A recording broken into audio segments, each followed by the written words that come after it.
Hello আসসালামু আলাইকুম। আমি এলিজা থেকে বলছি, এলিজা আক্তার। আশা করি আল্লাহর অশেষ রহমতে আপনারা সবাই ভালো আছেন। আজকে আমি মুরগি মাংস রান্না করছি খুবই দ্রুত। এটাকে আমি ভেজে নিয়েছি, কারণ এইভাবে রান্না করলে আপনার পাপা অনেক পছন্দ করে। আর এই রান্নাটা কিন্তু আমি ওর কাছেই শিখেছি। তো এই যে মাংসটাকে হলুদ, শুকনো মরিচের গুঁড়া আর লবণ দিয়ে ভালোভাবে আমি একটু ভেজে নিয়েছি। এখন আলুগুলোকে ভেজে তুলে রাখবো। তারপরে আমি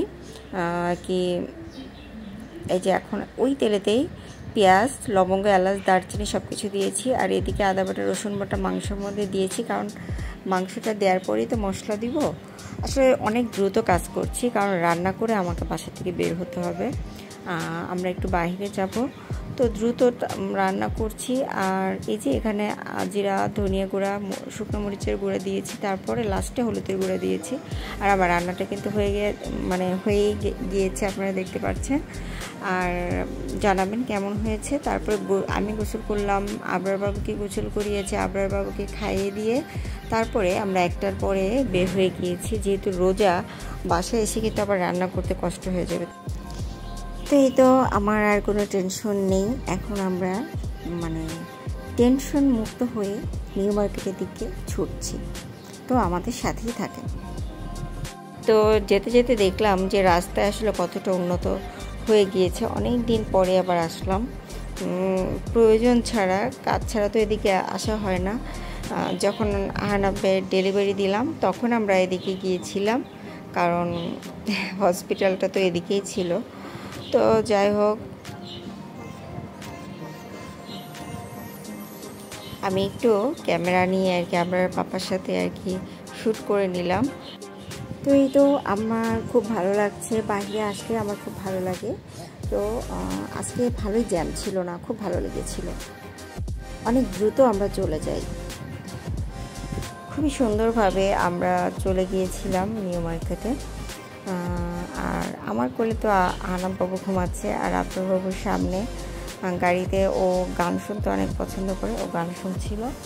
আর এই তো আমরা চলে আসলাম এই শপের উদ্দেশ্যে। আমরা এসেছিলাম, এখানে এসে আমাদের একটু কাজ ছিল। কী কাজ ছিল সেটা আপনাদের শেয়ার করছি না, বাট দেখছিলাম সব কিছু আমরা।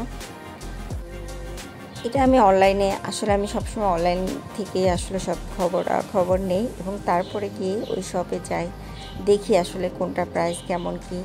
তো এখানে আমরা চিকেন হুডগুলো দেখছিলাম, তারপরে এই যে পানির ফিল্টারটা, চুলা দেখছিলাম। আর তারপরে আমরা বাসায় চলে আসি। আর এই যে দেখেন, আমাকে কিন্তু আমার আবরার বাবুকে পড়াতেও হয়। একটা সংসারে কিন্তু অনেক কাজ থাকে, সব কিছু কিন্তু শেয়ার করি না। তো ভাবলাম আপনাদের সাথে একটু শেয়ার করি। আহানা বাবুকে কোলে নিয়ে আবরার বাবুকে পড়িয়েছি। আর আহানা বাবুর জন্য কিছু ড্রেস অর্ডার করেছিলাম, সেগুলো চলে এসেছে, সেটা আপনাদের সাথে শেয়ার করলাম। আর এই যে হচ্ছে আমাদের ইফতারের সিম্পল, খুবই সাদামাটা একটা ইফতার। ফ্রুট আইটেম থাকতেই হয় আমাদের বাসায়। তো এই যে ফ্রুট আইটেমগুলো কেটে নিয়েছি। তারপরে এই পেঁপেটা এত মজা ছিল। আর এখানে আমি ধনিয়া পাতা, পুদিনা পাতা, তারপরে কাঁচামরিচ, শসা এগুলো কেটে রেখেছি। আর এই যে এখানে কিছু কিছু বাহিরের জিনিসও এখানে আছে, যেহেতু আমি ভাজতে পারছি না। তো এই যে টুকটাক। আর আবরের পাপা আবার তরমুজ নিয়ে এসেছে, ওটাকে আমার কাটতে হবে এখন। কিন্তু তরমুজ এত হেভি, আমার পক্ষে টেবিল থেকে নামানো সম্ভব না। তো যাই হোক, কোনো রকম একটু কেটে দিতে হবে। আমার ভিডিওটা কিন্তু দেখতে দেখতে একদম শেষ প্রান্তে চলে আসলো। যদি ভালো লেগে থাকে আমাকে সাপোর্ট করবেন। আমার যদি কোনো ভুল হয়ে থাকে সেটা অবশ্যই ক্ষমা দৃষ্টিতে দেখবেন। আর প্রতিদিনের ইফতারির ভিডিও আপনাদের সাথে শেয়ার করতে গেলে অনেক বড় ভিডিও হয়ে যাবে, আর সেটা আমার না ফোনে একটু প্রবলেম হয়ে যাবে, দেখা যাবে যে ফুল হয়ে যাচ্ছে বা আপলোড হচ্ছে না, যার কারণে আমি শর্ট করেই আসলে শেয়ার করি। তো আজকের মতো ভিডিওটা এখানে শেষ করছি। আপনারা সবাই ভালো থাকবেন, আমার পাশে থাকবেন। আল্লাহ হাফেজ।